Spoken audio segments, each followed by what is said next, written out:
So today we're going to be talking about indentured servitude and what it means to be an indentured servant. So let's get right into it. Okay, so what is an indentured servant? Well, historically, indentured servants were people that came over from Europe to the Americas, sort of early on in the history of colonization, and they had their passage or their trip from Europe to the Americas paid for by a rich farmer or family, and they would come here and work for several years to pay off that passage debt. And so we first see the indentured servants arrive in 1607 at the Jamestown settlement in Virginia, and then it lasted for several years after that. So in terms of what it's like to be an indentured servant, it really starts when they're back in Europe. They can't afford to move to the Americas on their own, and they need to have someone sponsor them or have sort of a rich farmer, a rich person pay for their passage to come to the Americas, and then they later have to work off that debt to the rich farmer by working for them and working on their farm or their plantation, which is a large farm. So you may wonder, why would farmers pay to have people come over? And the answer is because the indentured servants were basically free labor. The farmer or the plantation owner could sponsor them to come over, and the indentured servants would then have to work for free to pay off that debt of coming over. So the farmer and the indentured servant would sign a contract, kind of like this paper here, and it would outline the terms of the indentured servitude. So that might mean that the indentured servant would have to work for a certain number of years for the farmer. Usually that was around 7 years. So they would work for 7 years, and the contract would outline the kinds of things that they needed to do, and it would also outline what they would be given at the end of their contract term. So at the end of their contract, a lot of indentured servants were given things like land. Most of them were given at least 25 acres of land, a year's worth of corn. They were given cows, guns, new clothes.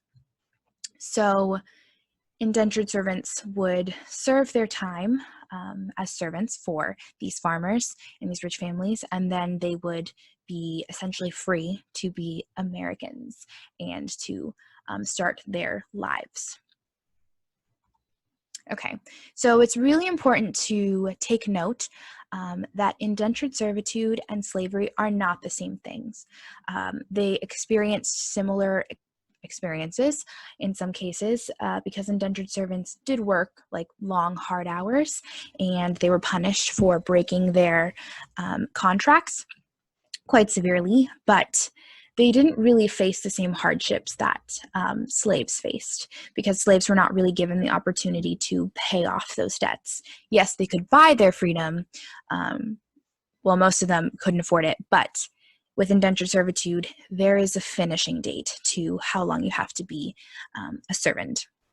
You get to then go on and own land and be free, and that's just not the reality for slaves. They didn't get to do that.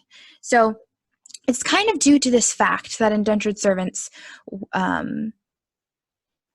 indentured servitude ended because the colonists saw it more beneficial for themselves to use slavery instead of indentured servitude, because they had to give up that free labor at the end of a contract, and they also had to pay out. They had to give land to indentured servants when they were done with their contracts.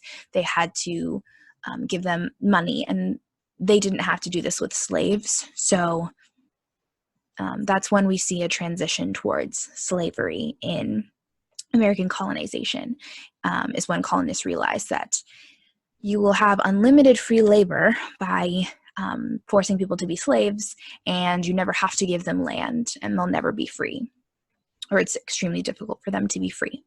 So this is sort of the difference between indentured servitude and slavery. Indentured servants have a time limit. They're not always going to be servants. They can own land, and that's just not the truth or reality for slaves. Most of them, the ones that couldn't buy their freedom, which is like most of them. Okay, so that kind of brings us to the end of this video, and I want to know, why do you think the colonists didn't pay to have workers on their plantations? Why do you think they resorted to indentured servitude and to slavery after that?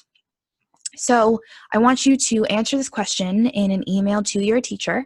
And I want to know, why didn't the colonists pay people to work on their land? Why did they feel the need to use indentured servitude and then slavery to have people work on their land?